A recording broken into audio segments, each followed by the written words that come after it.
Hello and thank you. In this one, we're going to discuss GridDB and CRUD. If you're unfamiliar, CRUD stands for an acronym. The acronym is Create, Read, Update, Delete. It's supposed to kind of signify all of the basic functionality you might expect from a database. So it covers all the sort of general items you would do when storing precious data in a database. So we will be discussing NoSQL and SQL. So GridDB does both. And then we will do a hands-on portion where we showcase using both in the web shell, or sorry, in the shell. So as I've kind of already alluded to, GridDB can accomplish CRUD in two ways. One of those ways is through what is called the NoSQL interface. So NoSQL came about maybe decades after the classic SQL or SQL came out. So it's supposed to just signify a way of manipulating data that's outside of the traditional SQL way. So GridDB can do this in a couple of ways. One is through the GridDB API. So this is with API calls such as put or remove or put container, stuff like that. So you would typically use these through a programming language. The native language to interface with GridDB is Java, but there are also connectors to use other languages like Python, Node.js, Golang. GridDB also has its own query language called TQL. It's kind of an offshoot of SQL, but it is a little bit different. We'll go over the differences more later. And then, of course, the other method is SQL or SQL. So GridDB is fully SQL 92 compliant. So that means essentially the full suite of SQL commands that you probably already are familiar with, you can use with GridDB. And so yeah, you can use SQL with GridDB in a variety of ways. One way is through the CLI. One way is through the programming languages. You can just send SQL commands that way. Okay, let's dig in a little bit more about the differences between NoSQL and SQL. So when would you use the NoSQL interface? I guess is something you might be asking. The NoSQL interface really excels for basic data access. So it's really fast at data ingestion and has a very fast search. So an example of this would be if you want to ingest CSV data you might have, you might go through the NoSQL interface, which might be writing a small Java program that will do the data ingest for you. And yeah, very fast search too. You could write a small Python script, let's say, that just uses the API container query and pull some data really fast. That also works. You could also use the GridDB CLI, and you can use TQL to query a huge container with hundreds of thousands of rows, and it'll return the data very fast.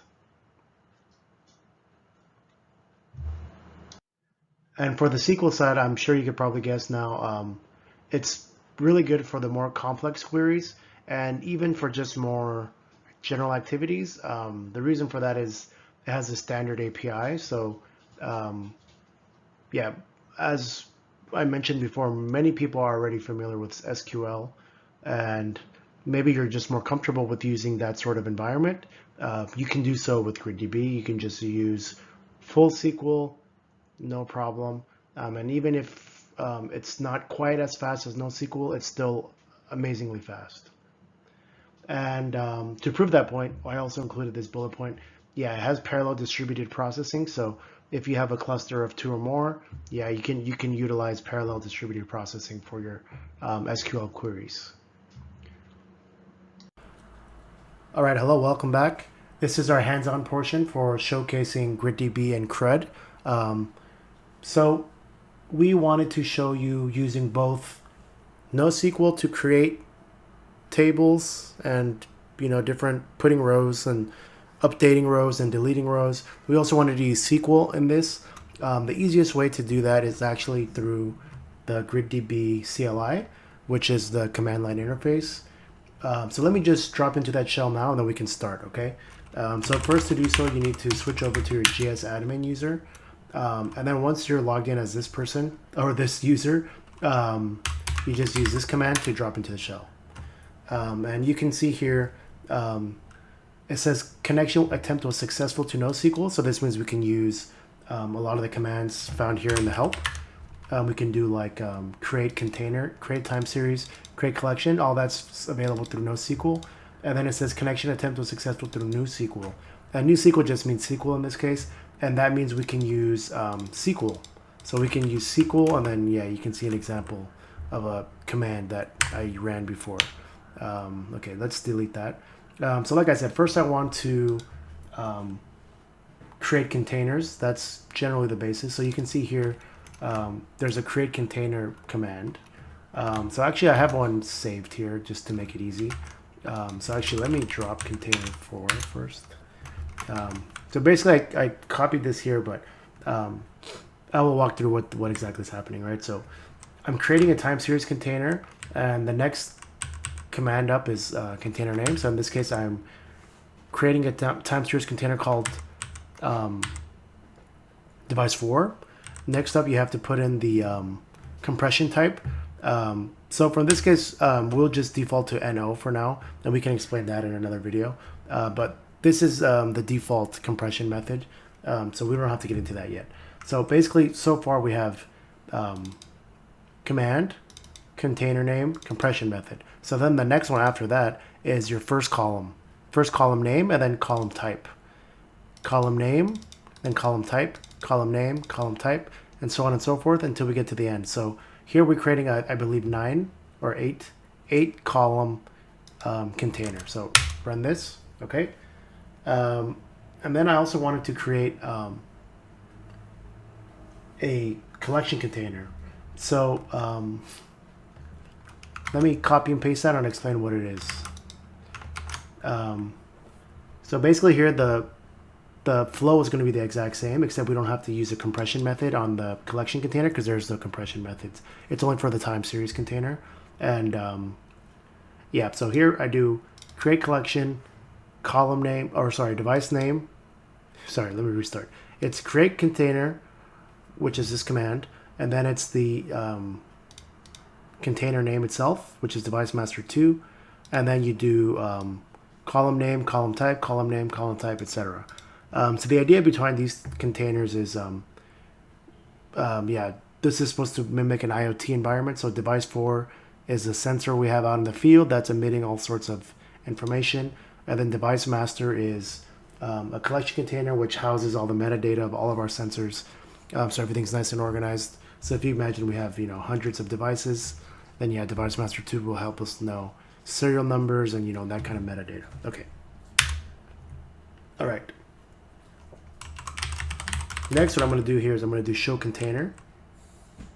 So show container, you could also do show table, because as you know, containers are basically tables. They're going to do the same thing. So first I'll do show table. So show table device 4. Here it shows you the database it's in, the name, the type, time series, compression method, as we stated, it's NO. And then we don't have any expiration dates or data retention policies or anything like that. But you can see here all the columns that we're making as well. So we have 8 columns. And then now let's do show container for the other one, device master 2. And it's the same thing. So these show container, show table do the exact same thing. And here you can see we have a collection container now. The row key is a string this time. It's the equipment. And then it has all the metadata for our equipment. So far we've done the create portion of the CRUD. And let's try some more stuff. Okay, so let's get rid of all this. And let's see if we can get something else going here. So yeah, let's see if we can get something else going here. So how about let's try to put data into our newly made containers. So yeah, I have a bunch of stuff copy and pasted here just to make things easy. So here we're going to use command put row, and then we're going to select our container name, device4, the one we've been using. And then basically from there, you don't have to specify a schema anymore because the schema is already in place. You basically just put the data you want to put in there. So we have a timestamp that is arbitrary. And then we just kind of follow the conventions, okay? So let's try this. And it works. And now if we do a SQL select from device4, well, I guess there's 5 rows because of other stuff I've been doing, but you can see here 3551 is here, 50, yeah, so this is our new row. Okay, and let's see what happens if you, let's add another, let's say we add false here, right? So the schema is very particular, so if I try this, it will say the number of specified column is larger. Okay, good. How about let's change this one. So now the number of columns is not larger, but one of the columns is incorrect data type. And it says the column value is incorrect. If our input string, false. So, yep, it works. Okay, let's see what else we got here. I guess we're going to put in a few rows. I guess we don't really need to do this as that container already has data. So I already showed you SQL, using a SQL command to grab that. I guess maybe I didn't specify enough what I was doing. So here to use SQL, you write SQL, and then you write your full SQL command, and then you must end in a semicolon. And we already saw this, right? So you get it, and then it tells you get 5 results. So you can do like get 1, and it'll give you the bottom, the latest one, or sorry, the earliest one. So this is the earliest one, chronological order speaking. So yeah, you see here there's 5. It gives you 1. And if you do 2, it'll give you these 2, etc., etc. All right, but then we're going to do TQL instead. So to do TQL, it's the same idea. You do TQL, then you instead though, because in TQL, normally you're using it through the API, and through the API you already have the specified container name as the variable. But in the shell or the CLI, you would actually just instead write the device name right here, and then you can do your select all, and same thing, we get all of the same rows. Okay, and then we can drop containers as well. So if we bring back our help again, you can see when dealing with data, you can go here, drop container. So you can do drop container device4, and now if we try to query again, this container device4 does not exist. So yeah, you have to be careful when you use this command because yeah, there's no prompt saying, are you sure? So you can lose data pretty easily. Just make sure you're aware of what you're doing. Let's drop the other container too, device master 2. Whoops. Let's drop device master 2. All right. And then show container. Okay, yeah, I did that, but let's try be explicit. Show container device 4. An unexpected error occurred while providing information. This container device 4 does not exist. Okay. Now let's move on to the SQL interface. Let's see here. So I guess my notes say here that, sorry, I'm reading notes as I'm recording. But basically, as I said earlier, you have to use a SQL command to select from. But if one of your queries starts with one of these, you actually don't have to select. You don't have to write the SQL word. So, oh, sorry, that doesn't exist. But yeah, you can see it did try to run the SQL command. It just doesn't exist. So you don't always have to write the SQL command first if you use SQL update insert as the first word. All right, now what we're going to do is we're going to create a table using SQL now. So this one here, we're going to use a partitioning and data retention policy. All right, so let me just copy this. So this comes out as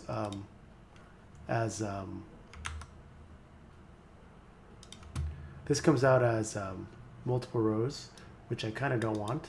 So I'm going to open up, I guess in the terminal here. Actually, no, that doesn't make sense. I'm going to open up a Firefox. I need something to force it into one row. So that's what I'll use Firefox here. And I will paste this. And I'll go back into this so you can see what I'm doing. So basically, I'm going to create the table again, device 4, since that's been dropped, it doesn't exist, right? And we're going to set the schema as you would in any SQL environment. But the thing here that we're going to add is we're going to add data retention policies and partition policies. So we're going to create this as a partition type, and the expiration time is going to be 90 days, or 90, and then unit is day. So basically, when data on this in this container and in the partition turns 90, it'll slowly turn cold and wither away and get deleted. And then here we're setting our partition rule. So we want to partition by TS, which is our timestamp key. And yeah, we want to subpartition by 64. Okay. So let's run this. Okay, now let's do show container device 4 again. And now you can see it's the same thing as before, but if you look up here now, there's a lot more data involved. So you can see here, partition interval value is 60, and the partition interval unit is days. And you can see the expiration type is partition, and the expiration time is 90 days. And you can see the subpartition, it's a hash interval partitioning. So you can see it's a hash subpartition, and division count is 64. Okay, pretty easy, right? As long as you have this set up beforehand. No, but yeah, it is very easy to use the SQL and create these very complex tables.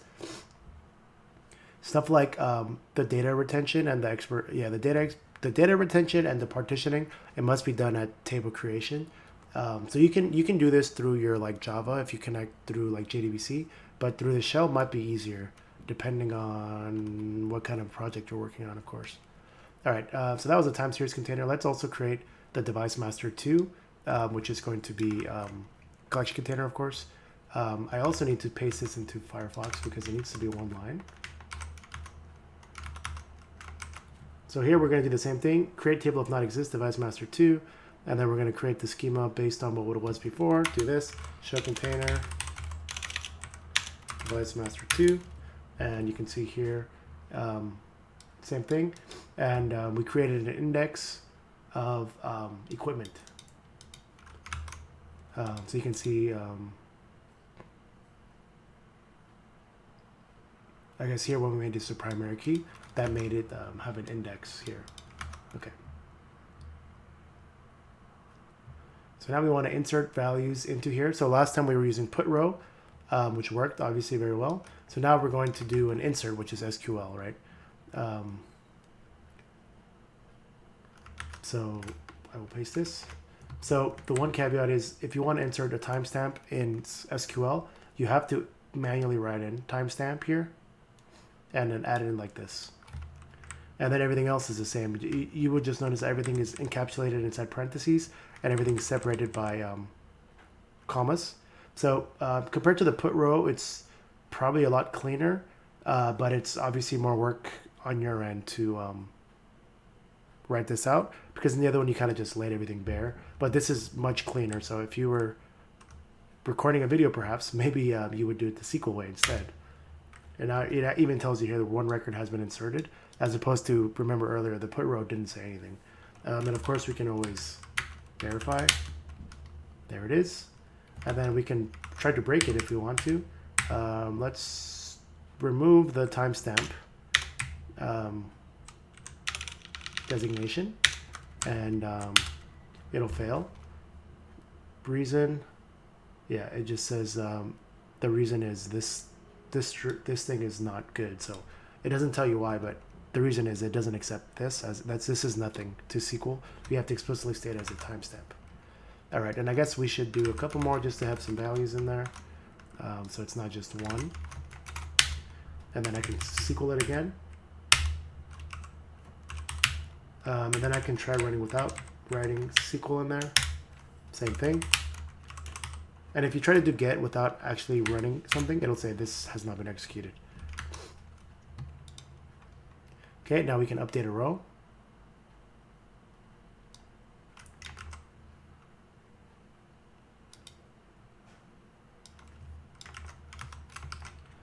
So I want to update device 4, temperature to 25. So I guess this, we have to set the row key. That's the one where you got to tell the SQL, hey, the row key is this timestamp, and in that timestamp, I want you to set temperature to 25. So let's find this row key in here. It's going to be this top one, 234 on September 21st. So we want to change the temperature, which is this last one, to 25. So let's hit enter. And now let's do a select again, and let's get 2. And oh, I should get 3 actually, just to get all. And now you see here, 25 is the temperature, whereas before it was 22. So I was putting it the wrong one, I think. Anyway, okay, we've updated. We already got it. We can delete a row. So of course, if you need to delete a row, that's also possible. You can delete the whole container. You can also delete a row. So how to delete a row is you need to again point to the row key. In this case, it's a time series container, so it's going to be the timestamp, which is going to be TS. So you don't have to write the SQL command like I said before. Delete from device 4 where device TS is, and you do this timestamp, and you click enter. And then if I do a SQL again, now it's only 2 rows, and you can see here that the row that I changed to 25 temperature is now gone, doesn't exist. Only 2 rows exist in this container now. Cool. All right, and then last thing is we're going to drop these tables again, and that'll be the end of that. So drop table if exists, device 4. Okay, do it. And then let's try to SQL again. Table does not exist, okay? This exists is not necessary, but it is cleaner, right? But if I do this, it just says table does not exist. And if I try again, if exists, it doesn't tell me that. So depends on how you want to play it, right? If you want this error, if you want to know if it was there or not, you can keep the if exists. If you don't, take it out. Up to you. And then we'll do the same with the other one, device master 2.